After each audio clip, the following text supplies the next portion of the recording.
Engine 1 from Car 1. Car 1's on scene at Subin Command. Give me a CAN report.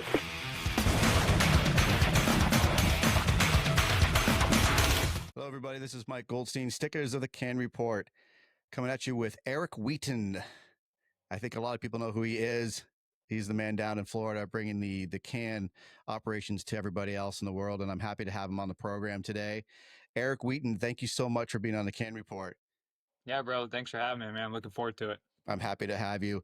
If you haven't yet, everybody, please click like, subscribe to all the platforms. This helps to keep it going and to get the word out of what everybody else would like to know about what I do and bringing all the knowledge to the masses here, especially in the New Hampshire area. Thank you all again for tuning into the CAN Report. We'll get this started with Eric Wheaton. We're going to jump right into your bio here. Battalion Chief Eric Wheaton, congratulations, by the way. Yeah, thank you. Happy to hear that. It's been a good time. Yeah, man. He is a second-generation firefighter for the WinterPark, Florida Fire Department. He has served with the fire department since 2007.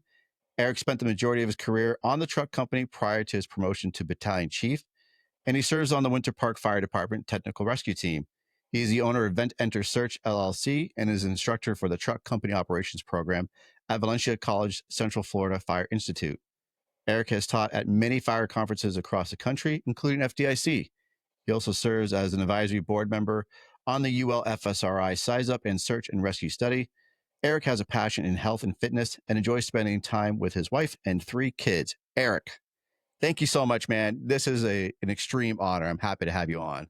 Yeah, it's gonna be a good time. Anytime I could talk shop, I enjoy that. Yes, sir. Man, so you're in sunny Florida. I am in sunny New Hampshire, but it's like 40 degrees and 40-mile-per-hour gusts here. So the weather is different. You got the ceiling fan going. Yeah. You got a suntan going on. Yeah, it's hot, man. I was just working out in the gym this morning, and it was, probably 85 degrees and 100% humidity already. We're definitely, we had a big humidity jump, probably the last week or so. It's been summer-like conditions minus the full heat, 85, so a little cool for us. Yeah, I can't wait to get into it gets pretty hot and humid up here too. So like for like 3 months, we get like 90-degree weather with like 100% humidity. So it gets up there and we get really uncomfortable and everybody wishes it would snow again. So it's a vicious cycle. So, you just talked about working out. So we'll talk about that. We're going to dive right into it. Dude, I've been watching you. You're always working out. You got a nice gym in your home, in your garage, it looks like. You really promote physical health as well as mental health. You've been doing a lot to promote that. Obviously we got to stay fit for the job, but why do you do it? I can't imagine it's just for your performance, but what else is it for? Yeah, man, great question. It's to lead the example for my family, specifically my kids. I want them to see, and my wife does, is just as active in the gym. She goes to a CrossFit gym. She likes the more community aspect, whereas I like to head down, grind, and suffer by myself in the garage. But, they see that, and it's to them, it's like brushing their teeth now. That's just what we do. That's part of our day-to-day lives. And it's cool to see them as they get older, for them to kind of walk out and join me, and trying to, balance, trying to get my work in, but also being a dad out there. But I've outfitted the gym where they got a lot of their stuff too. They got tumbling mats and little pull-up bars for them, little weights for them, so they can come out and join me. And the goal is to pass and instill that into my children to have that healthy lifestyle. And that's probably my number one reason. And then, another big one is just, as you say, is the performance aspect, specifically work capacity is what I'm looking for. I want aesthetics, cool. That comes with that, but that's definitely, way down in the list. Everyone wants to look good, but for me personally, I want work capacity, and not just for the job, but for life. And, raising 3 kids as a father, as yourself, how difficult that is, and things could get thrown at us from all different angles, and being prepared for that and having the confidence to be able to tackle any struggle that life throws at me, whether it be family or job.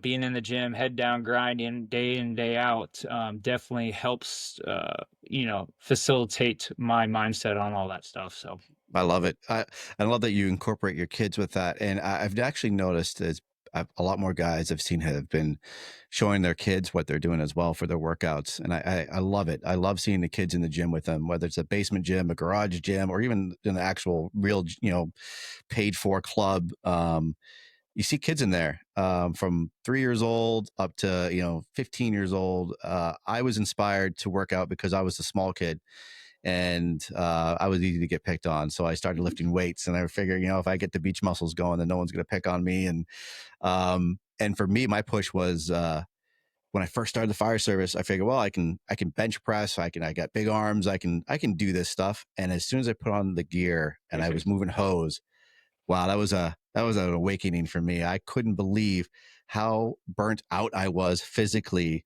doing the first hose evolution, charged hose line, trying to move it around the bay. I felt sick, like I was overexerted, and I thought there was something wrong with me. And then I realized I'm going to have to condition myself way differently than I'm doing this. And that was it started. Like I tell people, I'm better shape now in my 30s than I was in my 20s, because all I cared about was just lifting weights. I didn't run. I didn't make my lungs actually grow and expand, and I just cared about looking good in a cut off sleeves and showing the guns.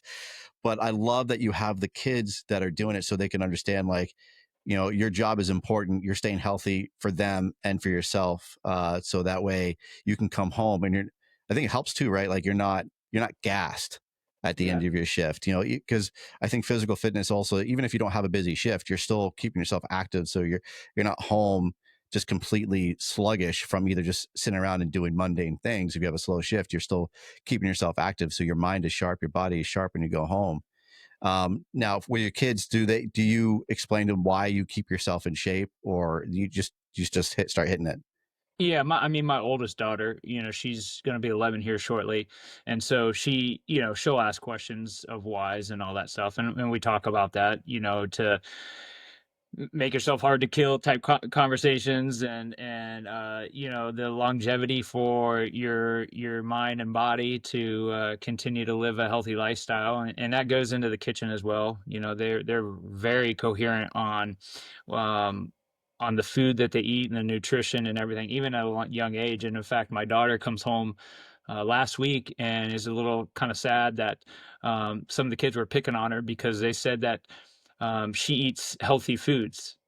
And imagine the world that we live in where it's abnormal for somebody to eat like whole normal foods, but yet, you eat a Lunchable and that's normal society, right? And Yeah. if you pack some carrots and some hummus, kids are like, what are you eating? This is, that's not normal. But yeah, I mean, kind of bring it back to where you talk about how coming home from the shift and being mentally sharp, that it obviously is a huge reason to be in the gym is to stay mentally sharp and mentally confident, and to blow some steam, right? Yeah. It is good to go out there and suffer and blow some steam. It's been a godsend for me, to be able to do those things, and keeps me engaged. Like you said, once you get on the couch, man, it's hard to get off that It couch. So if sucks you you can in. come home, man, if you can come home and just keep that momentum going, it does wonders. And another thing that people don't realize, when you're somebody who works out often, and the guys understand this when they're saying, oh, I don't work out on duty because what if we get a call, right? Well, part of my training is my ability to be able to recover. Hmm. And that's that I think about that very often, is pushing myself hard, and then how quick can I recover. And that's what's cool about the programs that I follow. It's a very variety of time domains, and it translates very well to the job, where there's short sprinty training sessions to long drawn out, slow grindy ones, Mm. and everything in between. And then some of them have built-in rest, some of them are just straight through, right? And so it's all benefits towards, mind, my body, both professionally and at the home life. I love it, man. And so you've also gotten into the Go Ruck. you do a lot of a different exercising as opposed to just being in a gym and doing those cardio core workouts, burpees and and working out your gear. But you're also doing some other stuff outside and really, to me, suffering outside, wearing weighted vests, and you're going for like, how long are you going for these marches that you're doing? You're wearing a weighted vest, correct? Yeah, so yeah, weighted vest or like a rucksack, which is basically a backpack with weight in it. And yeah, I built a relationship with GoRuck and have been on their team now for a little over a year, and kind of a by accident how that happened. But some of my events that I'll do with them, that some of the longer ones are like a 50-mile, they call them a city ruck, and you basically just walk with weight on your back for 50 miles, and you have to complete that endurance event in under 20 hours. But I definitely like to supplement. They do a lot of work with like sandbags as well. They promote a lot of sandbag work. They promote and then rucking, obviously working out with your rucksack or a weighted vest, a traditional weight vest. And I found that those tools to mimic the job very well. Obviously we wear weight on our back, so having a rucksack with, again, the backpack with weight on your back feels very similar to Mm. SCBA. Using sandbags in training is uneven loads, or different weight loads, right? So imagine carrying a ladder in one hand and a set of irons in the other, right? So that's two different weights, two different, how the weight shifts. That's all can be replicated in your garage by wearing a backpack with weight and a sandbag. So I definitely like to supplement a lot of my training tools with those things to help build that capacity when I go to work and I get a run where I have to use my gear and carry tools. That's awesome. Were you always like really into fitness, or did something like inspire you to be more into it? I mean, those people that just, I'm going to do the minimum. I'm going to get on the treadmill. I'm going to run, or, just a regular mundane workout. Did you always have a more intense workout, or did you develop this over time? Did something like for me, it was a fire that I was working and I hit that wall. And as soon as I hit the wall, I was like, oh crap, like I know I could perform longer than this. I need to be better physically. And so literally that same week, I got a personal trainer and realized I need someone to start pushing me a little bit more and give me some better workouts. Because honestly, when that happened to me, we didn't have this social media push of better workouts, and I didn't know what to go off of. So I was just doing stuff at the gym, and I know I wasn't physically pushing myself. I didn't feel the burn. And then when it got tough, I stopped. And this is about almost 10 years ago. And then when I hit that wall, when I was working a fire, I knew I could be better. And so I just started doing kettlebell workouts. But now fast forward, we have all these people that are doing such great things for us of posting these workouts and showing that, hey, you can be better. Did that happen with you? Was there a certain situation where you just like, you know what, I can perform better. I'm going to start doing these things differently. Yeah, absolutely. It's a great question. So I can actually specifically remember what triggered me down this path. And I'll preface all this with growing up, I was always in sports and I would consider myself fairly active and athletic. Although I didn't do, once I got, kind of in that high school age, I stopped doing traditional sports and was doing more, board sports like wakeboarding and surfing, but at a decently high level at those skills or sports. Before that was hockey, as far as more of a traditional one. But when I got on the job, I I I hated working out like in a traditional, in the CrossFit space. We kind of poke fun of it and call it a Globo gym, right? So that's your cable machines and your lat pull down machines and all that stuff. And so the gym at the time at the firehouses that we had were those type of gyms, right? We did have a gym in each firehouse, but it was your crossover cable machines and Smith machines and treadmills. And I would go up there and I try to work out with the guys, but honestly, I'd sit on the bench and just like shoot the shit with them and got nothing done. But what I did find is that I love being in gear and I love training. So I started, pretty much right when I got hired, I started doing gear workouts or air consumption fairly regularly, damn near every shift. And I felt that was a good fitness routine. However, that's all I did. I never lifted. I never did any CrossFit-y type thing or anything like that. And it wasn't until 2016 I'm at the beach for a summer vacation, and my wife takes a picture of me, and I got my surfboard in one hand, and I got, at the time, my only child, my daughter, in my other hand. She's probably 2 or 3 years old, and she's walking me out to the water so I can go surf. And she snaps this picture of me, and it's my back.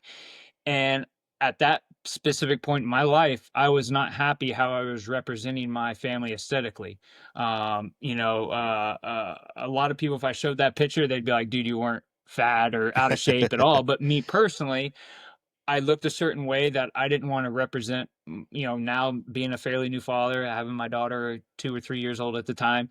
I didn't want to go down a path where I'm getting older and I was not going to take care of myself, because I can't take care of myself. I can't take care of my family, or they're going to see that I'm lazy, or I'm not putting in any real work. And so that specific photo got me to go down the rabbit hole of training methodologies. And that's where I stumbled upon Greg Glassman and his work and methodology and philosophy and how he developed CrossFit. And so I went pretty much all in on that. And that was right around the time where there were guys starting to post things about working out as a fireman. And I remember I was very highly motivated by these people. And I can't tell you who was posting stuff or what, if there was even like little brands or companies that were doing it, but I just noticed guys were doing that. And I actually still have this photo. I have both photos, and I have this photo of my garage, and I had like a big tire. I had some old out of service, like inch and three-quarter hose, and an old out of service SCBA and a sledgehammer. And that was my gym setup. And I even, I think I did a post about it. I was like, oh, look, I'm super motivated from everybody. I got some, just some cheap free equipment, and I started working out in my driveway and in my garage. And then, that just has been steamrolled into, my gym now, and the type of programming that I do and everything. But yeah, that was a great question. That's awesome. I do specifically remember those times. Yeah, I figure everyone's got to have a moment in time when they realize that they can either perform better, look better, and just flat out be better. And I like that you also hit on, like, it's not just for your, at that point, it was for looks, because you have a goal that you want. There's something you want to be proud of.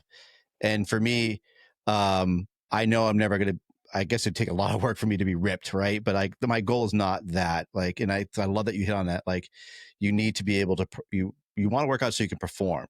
And if you're not going to get ripped by it, like, you're not going to get these rippling abs and a, a chiseled chest.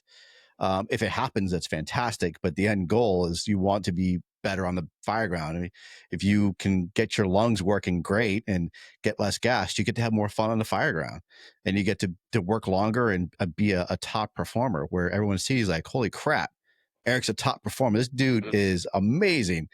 And it doesn't have to be a chiseled look. You don't have to be this Greek god. You can be, you can still have your dad bod, but it doesn't have to be as bad because you're working out and performing hard. Because honestly, there's guys I see that work out, and they're not, they're not models, but they perform, but they work out a lot, but they're not ripped. They're just good, solid workers that work hard. They don't quit in the gym, and they don't quit out in the fire ground. That's exactly what we need. Absolutely. So, yeah, and everyone has that moment. Yep, I sucked at that fire call. I could have been better. It could have been easy. Like, it doesn't have to be a structure fire.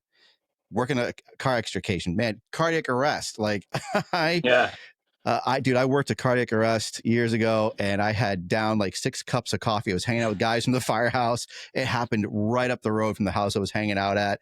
It was in the dead of winter, and it collapsed on the side of the road, and we all ran out of the house and started working this guy, and it was an ambulance, and I'm doing my thing. And as I was in the mid compressants, I was like, holy crap. Oh man, I don't feel so good.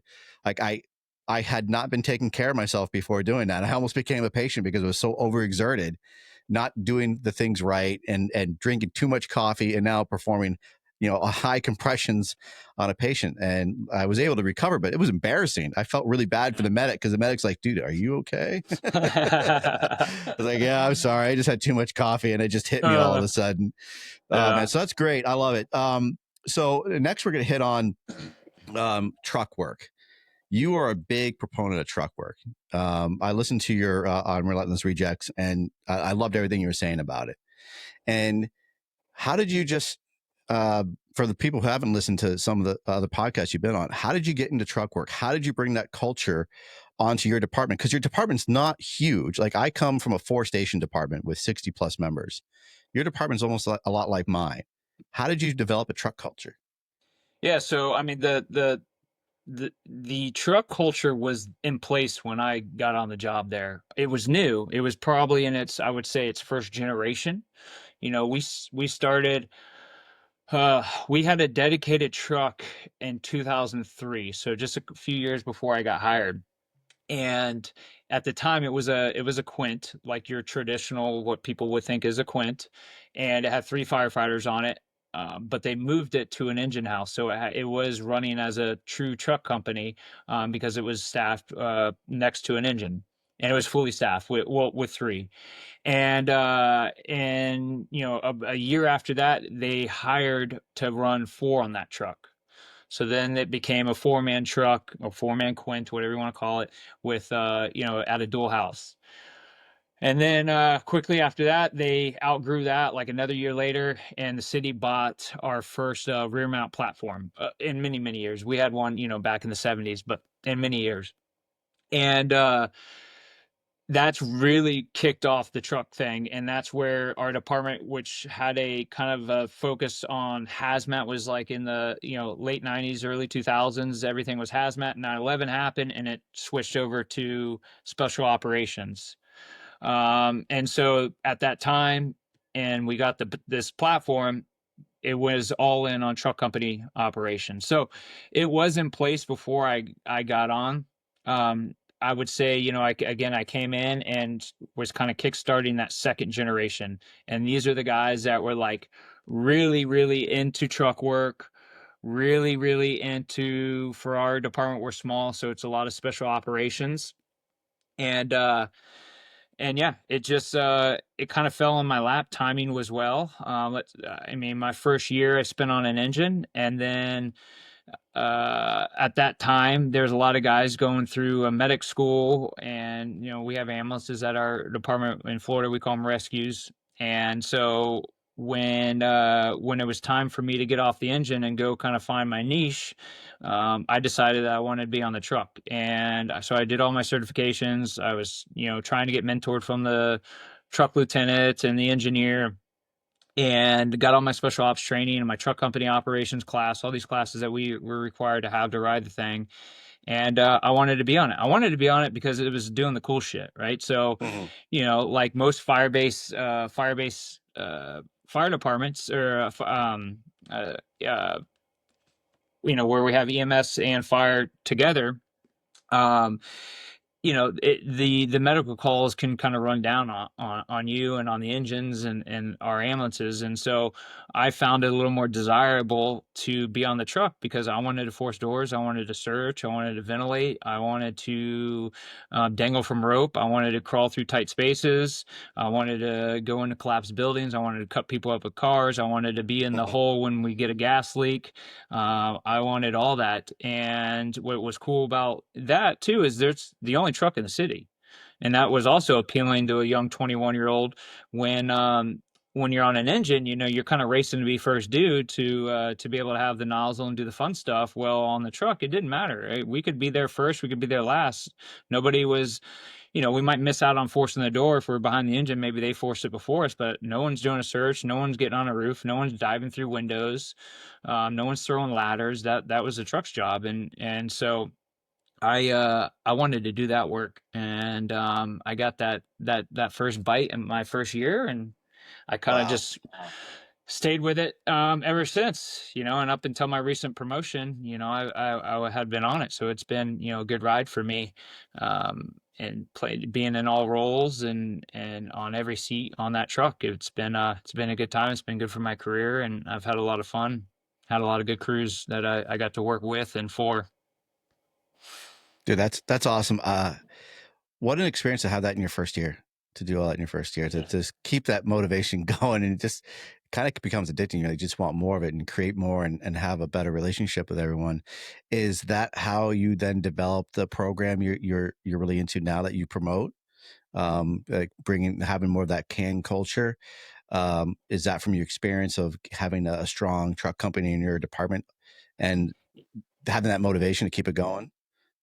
Yeah, absolutely. So basically how that program started was I mean the content and the concepts are entrenched in the culture of my fire department.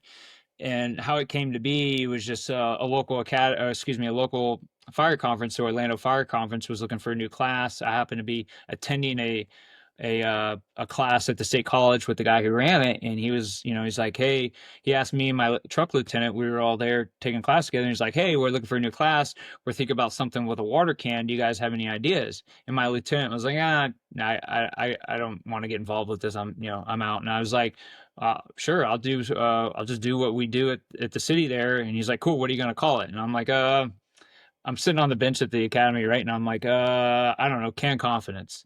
And he's like, all right, you're in. And like 4 months later, myself and my good friend at the time, Scott Ketchum, roll out this hands-on program at the conference.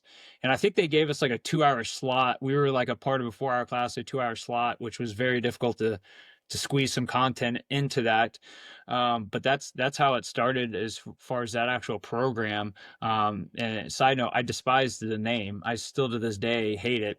But by the time I was like really, it was gaining traction. I was, I had some mentors be like, hey, dude, you can't change the name now because that's, it's kind of the known thing. But yeah, it's developed basically off of what we do, which is in a nutshell, unless we want to go probing a little deeper the program, it's about Sure. searching front line. I mean, that's the premise of the entire program, is how to optimize a search in front of the line. And basically being an only do truck, that every fire that we get, that's what's happening and we're a small city. I mean, I'm 9 square miles. So we're set up to have our truck company search in front of the line, because it doesn't matter if it shows up first or last.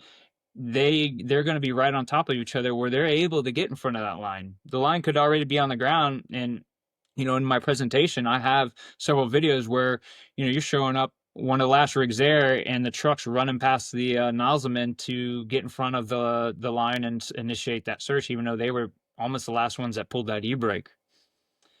And yeah, I mean that's and do you want to go any more detail about it, Sure, or you man. just want to kind of leave it at that? No, absolutely. I love to for everyone to kind of hear really what it is, and I love that you developed this, and it is a culture, because I feel that it's a tool that gets missed a lot on searching, and I feel Yeah. that the way you present it, you're not just talking out of your ass. I feel that you do it with passion and from experience as well. And we were talking earlier how I got to see a small snippet of it at the CFT, in the parking garage. And even though it was just, there was no fire, it wasn't a strenuous presentation, but it made me have that mindset, like, you know what, I should be bringing this with me ahead of the line. I should have water with me. And you preach about that. So, talk more about your program. Like you said before in Relentless, like you touched on like the fact that how do you fill up the water can? Like it's something so simple, but you even said like, I didn't think anyone knew about that. Yeah. And again, to this, it goes back to part of how it started was I had a buddy of mine that left a smaller city and went to go work for kind of a more larger city in Florida. And he's like, hey, what do you guys carry on the fire grounds, your inside team? And they run their truck very similar to ours, or basically identical as a inside and outside team. And when I got to a part where I was mentioning a can, he's like, a can even on a working fire, not just a fire alarm? And I'm like, yeah, dude, you guys don't do that? And he's like, no, nobody grabs the can. And I was like, and this is right around, I think it was right around the time that I got told that we're teaching this class at the conference. And I'm like, oh shit, man, there's something here then. And then yeah, you start teaching it, and it's very intimidating when you're standing in front of because I was young when I kind of got wrapped up into the conferences and the teaching things, right? And I was much younger and been doing it now for you know 13, 14, 15 years now, and so it's pretty intimidating when you're standing in front of a lot of more senior guys than you, and you're teaching them how to fill the water cannon. In fact, I almost didn't put that in the program because I was very nervous. I thought it was just like, I mean, like wiping your ass. Like it was like I thought that just everyone knows how to do that. And it wasn't until I got these like wide-eyed stares and kind of like hitting your buddy and like whispering in the ear while I'm delivering the content that I realized that like, holy crap. I think people don't really know much about this tool at all, which ultimately gets me to go down this rabbit hole of research and my own, combining my own experience, combining experience from the guys before me, and a lot of FDNY guys and all that stuff, and ultimately has a developed this program. So yeah, I mean, you're going to start off in the program going over can filling, modifications to the can. We talk a lot about interior door work because that kind of goes hand in hand with the can. So we'll talk about how much fire a hollow core door can hold back, and if you're in the live fire version of the program, you're going to get to see that. We burn up a ton of doors in the program, so you can see that. I love how you bring it. It's awesome because, like you said, it's such a basic tool, but it's such an overlooked tool. And just from filling to moving with it, and you talk about even just moving with the can, and Yeah. it's honestly it's a skill you got to practice because it can be cumbersome. But you Yeah. show, I love how you show how to work with it. Yeah, it's not the easiest thing. I mean, and admittedly, and I say it, I think I say it in almost every program. It's like, hey, it's basically like dragging a 30-pound dumbbell through a house, right? It's not the easiest thing to do. So there's ways you can handle the can. There's some modifications you can do to the can to optimize that movement. There's you don't have to drag it in every 10 by 10 room stuff full furniture, right? So you can leave it out in a certain spot to do a more hands-on search, and then come back, grab your can. But honestly, man, the goal when you're searching with a can in front of the line is we're searching for two things. We're searching for life and fire, but before there's a line on that fire, it's almost, and it's kind of controversial to say, but fire almost takes your priority, because I don't want to just get laser focused and searching these bedrooms, and then there's a fire that goes unchecked, and all of a sudden now the first due engine is having issues with getting water in the line in the front door, and here we are laser focused in these bedrooms, and then the fire is gone unchecked, and conditions get worse and worse and worse, and then not only put us in danger, but put any victims that are potentially inside even more in danger, right? So you basically, you're going to get through that front door. I'll say use the front door as an example, and you want to beeline it to that fire. And we'll discuss, especially in our lecture program, searching to the fire, going straight to the fire and working your way back, and when and whys and hows, and talk about all that. But that's kind of your priority. You want to handle that fire, give it a hit with the can. Hopefully you're hitting the stream with the base of the fuel burning. That is I mean, if you could take one thing from this can talk, like direct the stream to the base of the fuel. Me personally, I'm not putting a thumb over the nozzle when I'm directing it to the fire. The stream is already small enough. You're going to just further break up the stream and evaporate before it gets to the fuel. If you want to knock back that fire, and again, I'm using a one-room fire in my head as I imagine this, as I'm discussing this. You want to direct the stream to the base of the fuel, close the door, and then if you want to fan the stream with your thumb, you can use that to fan the door. Again, I don't think that's real necessary because the stream's going to hit the door, break apart itself, and then coat the door just fine. But I do realize that's kind of a tip that's used quite often. And anyways, and then you're going to radio to that engine company where that fire is located, and then beeline it from there and start your search. And hopefully, that engine company's jam up. They're going to get there in time, and you bought them a lot of time because you made a hit on a fire, especially if it's not vented yet. And you close the door. Hell, some of these new houses, man, you can choke that fire out pretty quick with less than 2.5 gallons of water and a closed door. If there's for our case in Florida, we got those hurricane windows. I mean, you'd be surprised how quickly those things can snuff out. And then, yeah, you go about your search, and now you really kind of pivot more towards searching for life. And again, this is kind of the details of what we'll cover in both the classroom session as well as the hands-on session. That's awesome, dude. I love it. Like I said, even though it was a quick snippet of your class, I enjoyed every second of it. It was, I was wanting more, and I'm excited to see more of it in FDIC. There's so much valuable information, like even like you said, like just filling it. Like, yeah, I know everyone makes use their def container to gauge that. Here's this nifty little thing that they actually built into your can that actually shows where the water's supposed to be. Like, you don't need to do that if you don't want to. Like, you're what I like about it too is you're not beating around the bush either. Like, this is simple stuff. I'm not showing you anything that you should know already, and but you're explaining it so well. And what I loved what you said about that when you're relating to that story of they bring the can in for fire alarm activations, but when it comes to search, when it comes to the real fire, that gets left on the truck.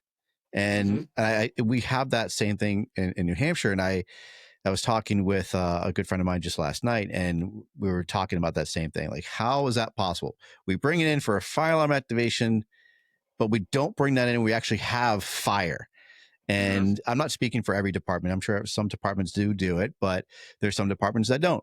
And I'm always surprised when I see that change. Like that, we bring in these certain tools on the ones that we know we don't have any fire, but when we actually have the fire, that gets left on the truck. Like, that mindset, I think, definitely needs to change and say, hey, you have a portable fire, right? Water right here. You don't have to wait for the hose line if you're the search team. Bring it with you. And I love that you're hitting on that. It's so important that we don't think about very often.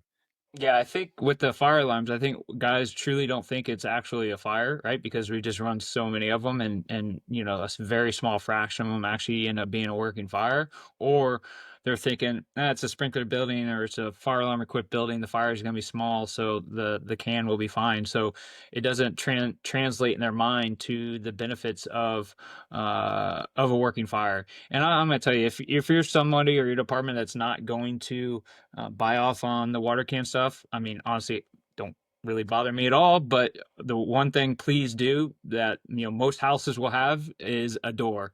Please at least damn close these doors when you're searching, specifically the fire room doors. Again, that's a huge part of the program. It's damn near 50% of our topic is what a hollow core door will do. And I think it's a lot more optimal if you have 2.5 gallons of water with you and a closed door, but at least close the door when you find that fire room. If you find yourself, searching away from the hose line. Obviously, if you have the hose line, you go straight to fire attack. I love that. I love that you hit on that too. I think that's part of the training scars is when we're doing our trainings, we don't physically do it. We mimic closing the door, but we're not actually closing the door for various reasons, or there is no door to actually close. And when it comes down to actually doing the call, that's the step you forget. And I do see the trainings that people are drilling that in harder, like, okay, you've searched, close the door, and carry on. And but it's definitely more valuable when you actually have a prop that actually has doors, because you're going to remember that motion of having to close that door, as opposed to, okay, I closed the door, and then you move on to the next one. Actually having those props really is helpful. Absolutely. So, and a thing on that our group's really passionate about, and there's a lot of groups passionate about this too, is outfitting your training centers to be like real homes. That is huge, man. Like having the doors, not only just having doors, and it's my personal knock on a lot of prefab burn buildings and things, because they have to follow fire code and building codes and whatnot, and a lot of egress doors, right? So there's a lot of outward swinging doors. Yeah, I show up to a bedroom and it's this big hunk of metal door and it's swinging towards me. That's not what this bedroom door that's right to my right here is. A hollow core door that opens inward. It's about 30 inches wide, and it opens to a flat wall. So when we're building out our training structures, it needs to have all that. It needs to have all that, so the attendees going through the program get that repetition, and they're able to identify what's a bedroom, what's a closet, what's a possible bathroom. I mean, hell, if the host has the ability to outfit these search houses as much as we can when we travel, I even want carpet in the bedroom.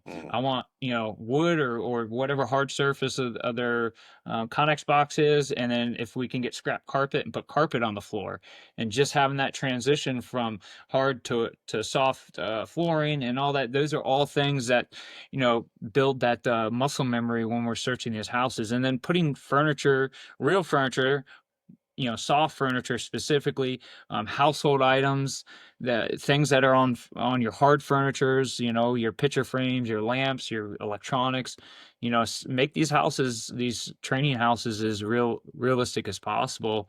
And in fact, you know, that's transitioned to, for me, who's heavily involved in training, even in my fire department.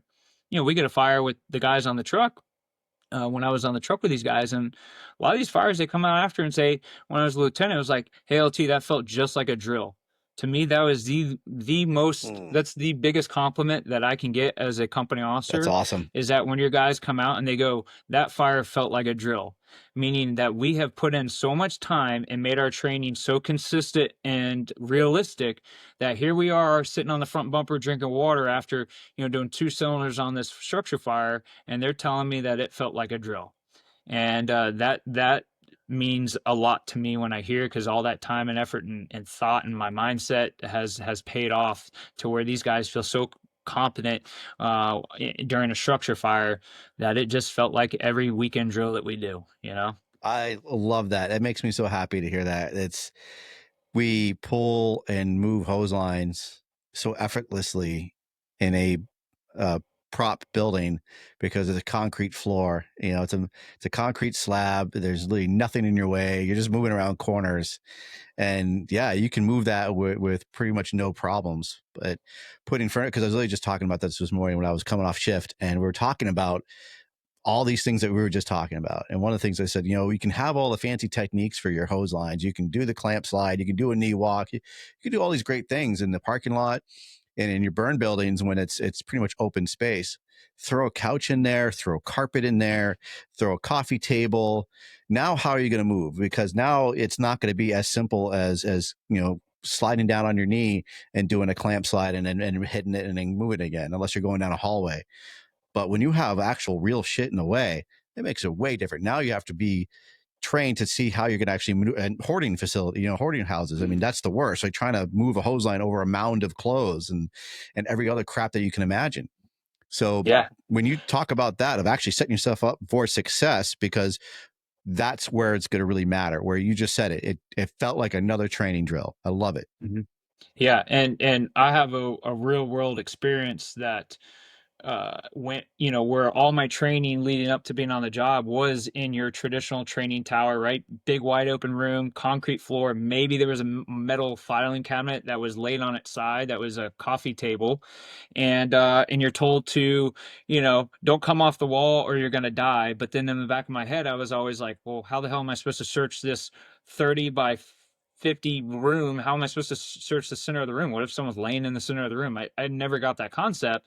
And then once I got on the job and learned search from, you know, our truck company guys, and then started getting my first few fires, and, you know, when I was riding the search position, I realized that I never searched an actual structure fire in an occupied home like I searched training leading up to getting on the job. And I found myself basically, you're kind of bouncing between all the soft furniture, and you're clearing that floor space as you do that, especially if you're in like a nice tripod position. And so in fact, in my presentation, I take you guys through every room in my house, and I'm in a search position or like a live fire layout position where I'm on my belly, and you can see that how much space in your body occupies. And if I focus on the furniture, the specifically soft furniture where we would, you know, more than likely find somebody or that are on the floor, you're going to cover all that floor space. There's not these wide open spaces, you know, on your normal, your average American, you know, home that's, you know, a structure fire is, you know, 1,500, 2,000 square foot house, right? So, and my house size is right in the middle of that. And so I talk about, think of your own homes when you're either designing training or when you're thinking about training, or excuse me, thinking about fires and all that stuff. You want to think of your own homes and look around your house. There ain't a lot of room to just lay down a full adult in gear and do these burpees in your gear, like I was taught in a, concrete floor, 60 by 50 room. Um, so there's some extra thought there. Think about your own homes. Absolutely. I love it, man. Training matters, setting itself up for success, getting those training facilities, not just a big clear concrete slab, but actually putting really soft furniture, couches, chairs, coffee tables. That matters. That really does make a huge difference, especially if you're figuring out how to search. And like you talked about in your classes, you hit on that. Like, here's, you're going to search, but make sure you're getting behind the couch. A couch is up against the wall, usually making sure you're getting behind, up and over on that couch, and making sure you're getting all those corners. And again, if anyone's never taken Eric's class, you're really going to be really impressed. You're going to take a lot home with you, and it's going to be a great bunch of material that you can take back to your departments. And if you're not going to do it, like you said, at least maybe learn from it and talk about it. Talking about it is so important. And you really inspired me to go back and talk about this. So I think it's great information. Now, when you're teaching, and you hit on it before in other podcasts, you talk about the imposter syndrome. Now, like, how that's got to be amazing. Like, when you're teaching FDIC, you're with these heavy hitters, and I imagine you probably have that moment where you just sit there and go, "What the hell am I doing? I'm like, these are giants behind me who've been doing this, forever, and they have a wealth of knowledge, and here I am, like, who am I to be here amongst all these people?"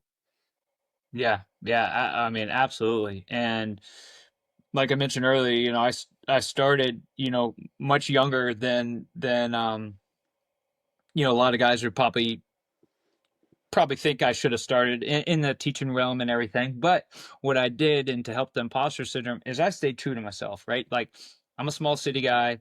I don't flaunt that I'm a ghetto fireman. I don't, I try to have my actions speak louder than my words. When I'm in a room with, these heavy hitters, as you're mentioned there, I'm quiet. I listen way more than I speak.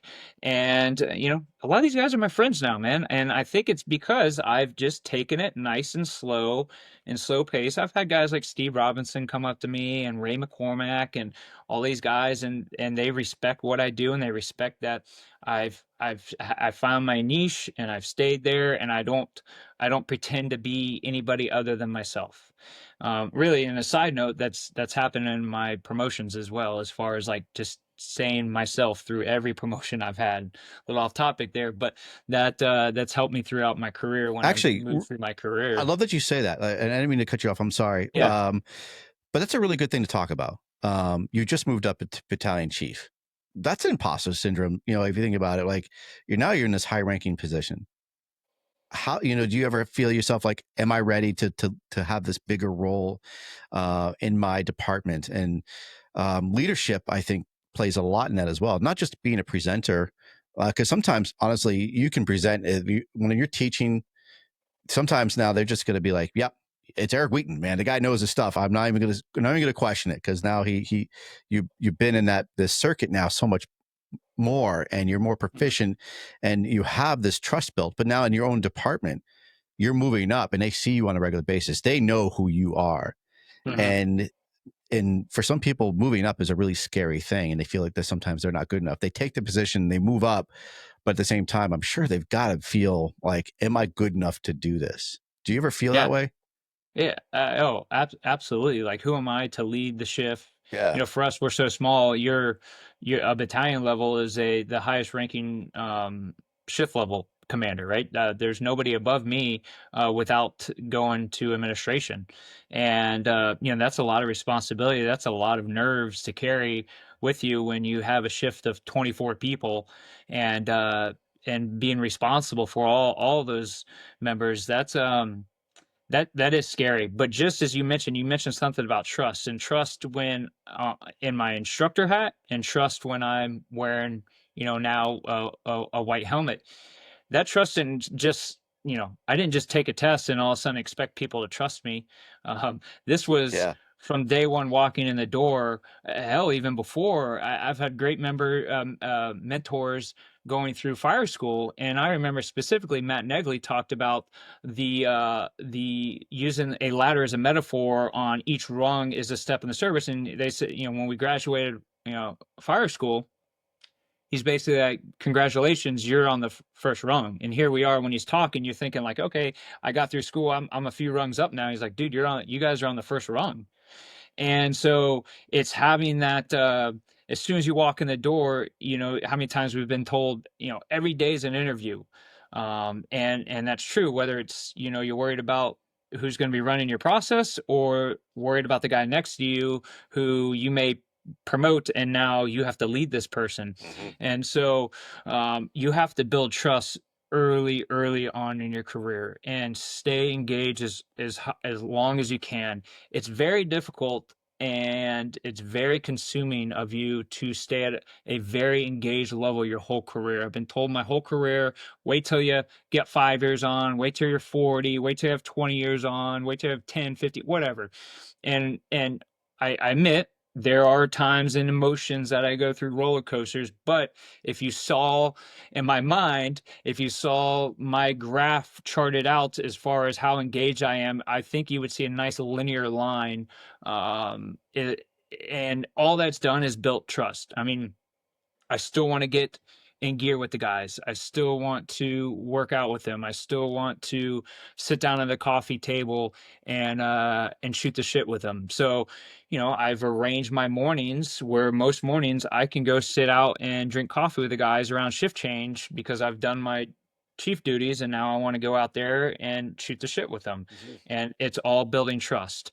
And the instructor role, it's coming in and being back to the, on the job stuff, being true to yourself, being you. I've been me from day one to what I am now, at least in my eyes. Obviously each promotion, there are slight changes that you have to be in, right? You get more involved with the department. There's, you got to represent now. Now I have to represent administration and operations, right? So, but me personally, I'm the same guy. I still joke with the guys. I still, again, work out, all the things I mentioned. On the instructor side of things, same thing. You have to be true to your content that you're delivering. You have to own it. You have to be a student of your content, and you have and just slow pace. These guys want to come out of the woodwork and start teaching and be somebody and go to FDIC and all that. Guys, it takes long time, and you just have to, again, slow pace it. I think what's going to happen, and I see it a lot, where you'll see guys like come out of nowhere, and then they kind of just bam, they drop off. And I think what happens is they're like, they didn't put the time, they didn't build trust with their peers, and they shot up, and then they get burned out, or maybe they're being a little more not true to themselves, and they get kind of called out on that. But yeah, you gotta just build trust in either genre that you're talking about. If you're talking about promoting, or if you're talking about wanting to be an instructor at FDIC, it's all about true to yourself, and build trust with your peers around you. And at least in my opinion, that's kind of my view of it, and what's helped me, I think, navigate those two aspects of my career. I love it, man. It's kind of like it's a marathon. Absolutely. And right. And everything takes time, from learning the job, from being a probie to, and like I said, I talk about, like, it's appreciating the process and all of it, appreciating being a probie and learning the job, learning just everything that's so much fun about it. And then when you become the senior guy, learning the process of that. And like you said, moving up the ranks and earning that trust. And that comes with the process. And then when you have that responsibility of delivering education to a whole bunch more people that you don't know on a personal level, they have to trust you, and they're trusting you to deliver good content and knowledge, that you've actually done your homework. You didn't just you didn't just Google it real quick and go, okay, I'm ready to teach you everything because I just read it on Google. I mean, you to throw curveball questions.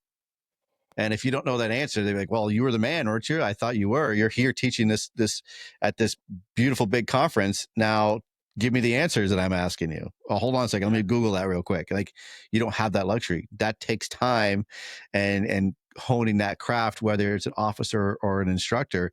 You still have to hone that craft, and trust is a big part of it. And you've definitely done that. And do you find like when you're at home and you're at work, like does the leadership side of it feel more difficult than when you're actually teaching classes? I think I'm a little more mindful of it at work, right? Because, that's my main focus, and my main career, right, is being a battalion chief for the city of Winter Park Fire Department. Like, I think I think about that a lot more, of how to serve those, 24 members on my shift, and as well as the administration above me, right? Because I am that filter between, and my size department, the battalion is the filter between operations and administration. And so I think I'm a little more mindful of it. I think I have a lot of good on the instructor side of things. I have a lot of good guys around me that run with me, and a small group of cadre members that it's almost on autopilot now. We've been doing it for so long, and our group's been together from day one that, I don't know if I think about it in that matter, as far as that side, because I think it's more, well-oiled machine by now. And but yeah, at work for sure, I'm definitely thinking about leadership styles, and um how to guide the members, and how I want to represent me as a battalion, as a father, as a representation of the department. I'm definitely every day I'm thinking about that and watching my actions quite often. That's awesome. Oh man, that's great. Now, moving on, you also have VentEnterSearch, and that's your company. What other? So, is that company? Do you get you hired out to teach classes? So, if anyone was interested to learning more about what you're doing, these other conferences, VentEnterSearch is that company to reach out to. Yeah, yeah, absolutely. Honestly, the bulk of what we do is private classes for fire departments. That's probably a good chunk of what we do. The next big chunk would be a conference, like an open enrollment style. We don't really host any open enrollment classes. People get confused with the local college. We run 8 classes a year out of there, but honestly, it's Valencia, the college. They run everything. They're just using basically our guys and our content. But we don't, the bulk of what we do is, if you work for XYZ Fire Department, and you're interested in having us come in to do a training class on anything truck company related, then that's the bulk of what our training company does. And then obviously conferences. For example, I'm going to Washington, a department right outside Tacoma, Washington, here in early May, and it's a 3-day, basically really fast-paced truck class that we do. It's called Inside Out, and going to Texas right after FDIC for another kind of department-related class. So definitely, yeah, and we go all over the country, and everywhere in between for sure. What's the so you have the obviously you're teaching can confidence for VentEnterSearch company, Hmm. and then you said the inside out. Is there any other? Do you do leadership conference teachings, or is it more all the hands on, or do you do any classroom? I have a lecture component, obviously, with Can Confidence, which will be delivered for at FDIC this year, and I've done multiple ones there for CFT. I'm looking to do more, for sure, but most of what we do is hands-on, and Florida keeps me busy with our 40-hour aerial operations program. A lot of Florida fire departments require their members to be on an aerial device to have a 40-hour aerial class, so that keeps me pretty busy in the state. And then, yeah, I mean, any truck company genre will custom build classes. Our core classes are Can Confidence, our 40-hour truck company program, our 40-hour aerial operations program, Inside Out, which is the breaking up, basically the concept of how and when and why to break up your 4-person truck into an inside team and an outside team, forced entry classes, VES class, and a search class. Most of those can be in a live fire format, and then they all don't need to be live fire. It just happens to be most of our stuff is live fire, but yeah, that's kind of our core classes. Or if you got anything in that you want to custom do, for as long as it's in the truck company genre, that's our niche, and that's what we deliver. I love that. That's fantastic, dude. And so real quick, I'm going to touch back on leadership. How did you know? Because I had this discussion with my lieutenant, Tallheimer, and we have some really good discussions. It just comes up and we just start talking. And how did you know when it was ready to promote? When did you feel that you were ready to take that extra step, whether it was lieutenant, captain, chief position? Because we had this discussion on, not having enough experience going into it. When did you feel that you were ready and had that time in to be able to promote up? Yeah, I took my first lieutenant's test. I think I had 4 years on the job and got completely humbled. I thought I was, your typical 20 something year old, young 20s, kind of know it all, comes in. I get on the truck pretty fast. I go to conferences. I'm kind of hard hitting. I'm like, I can run circles around these guys. I got this. And then get completely smashed in my first lieutenant's test. It humbled me so much that I never took another lieutenant's test and had 12 years until I had 12 years on the job. Wow. I was 9 years as a firefighter, got promoted to engineer for about 2.5 years, close to 3 years, then got made a lieutenant for just over 6 years, and then recently battalion. And so I always, even early on, I wanted that company officer role, which for us is a lieutenant. We don't have captains. And I wanted it for the wrong reasons early on. Did a 4-year guy need to hold that position at my department and my level? No, not at that time, but I didn't know that. It wasn't until I got humbled on the test that I realized I didn't know everything I needed to know to sit for that position. Now, at year 12 or 13, when I finally made it, I was ready. I felt very ready. I felt more mature. I felt like I was doing it for the right reasons. I'm probably going to be a little honest and say that 4-year Eric probably was doing it for me. And because I was like, I'm better than these guys, I can do this, right? Then as I grow and I get more experience, I'm more influenced by mentors and leaders in the fire service. At that time I actually got made, I was more about we. I wanted to build a team.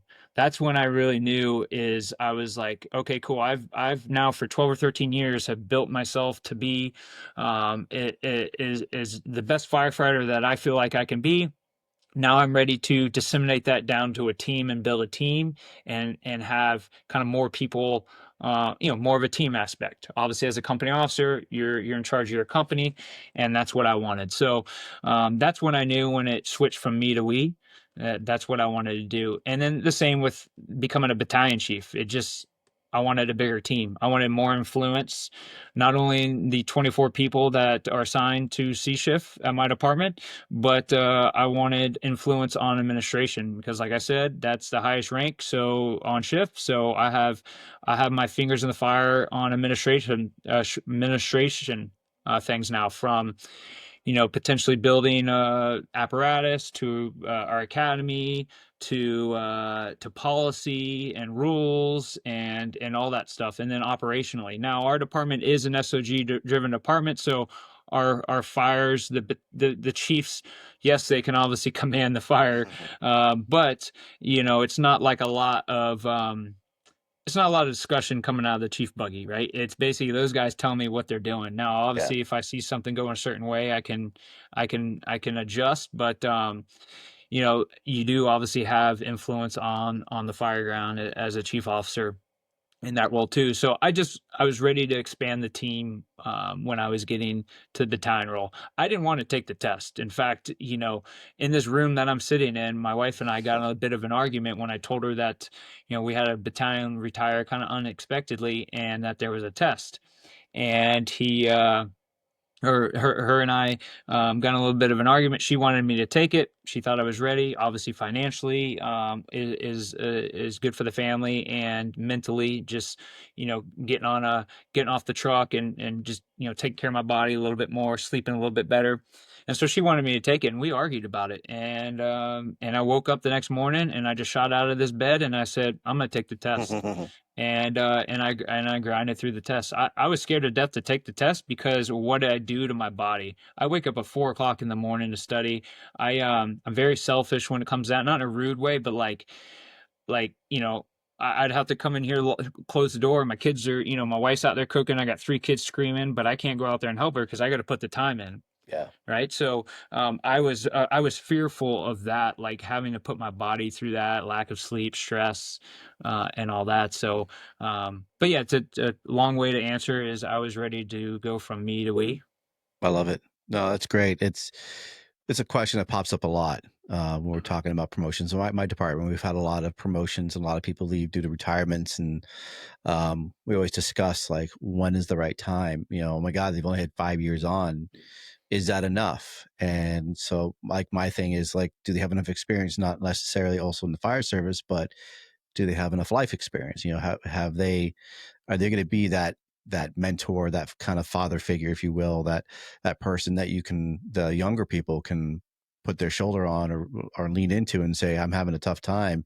This bothered me. And my whole thing was, if you don't have the life experience, can you be that figure to not, to console them and say, yeah, I've been there. I understand what you're going through. If you've not been through that, that particular call, that emotion, how can you console them? So it's a question. It's a great debate that I love to talk about. And, it's because everyone has a certain thing they bring to the fire service, whether it's book smarts, street smarts, tactic wise, operational wise. And, there's not just one person that says, no, this person sucks. He hasn't lived long enough to be an officer. That person, you don't know what he's capable of until they actually start doing the work. Yeah, and that's a really good point. And again, that kind of probably went into like when I said from my first test to the test I got promoted, I waited that long time, and it was to get life experience and maturity. There's things that I didn't know until I became a father. And, once you get in these roles, you really quickly realize how much people come to you for like personal stuff or just people skills. I mean, that's such a underrated skill set as an officer in any rank is having good people skills.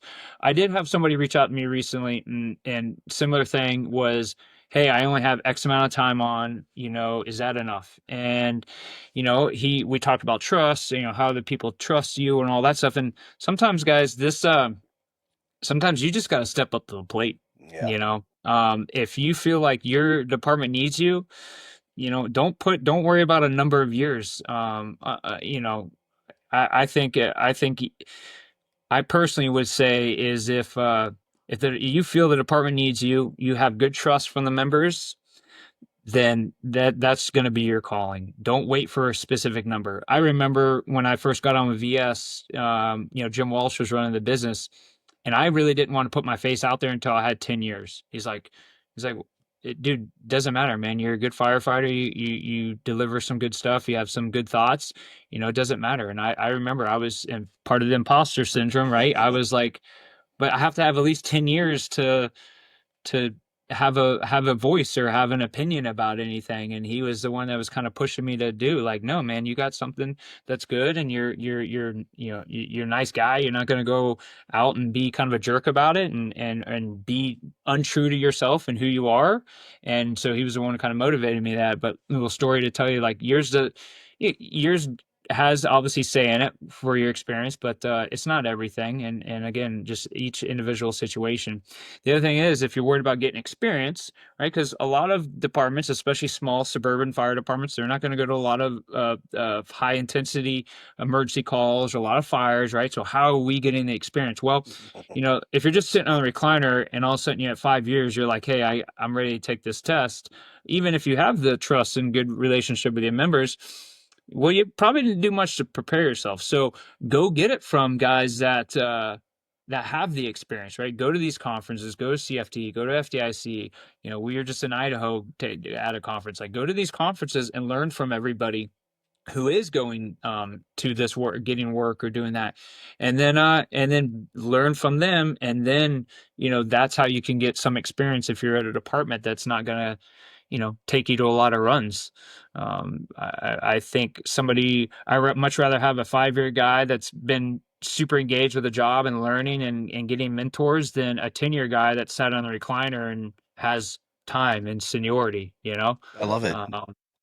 Yeah. That's you hit it right on the nail, man. That's 100% accurate in my book, at least. And we talk a lot. My lieutenant and I, we talked a lot about that, and that's exactly what we're talking about. And and honestly, the haters are going to bark the loudest, right? The people who are saying you don't have enough time in, or you don't have enough life experience.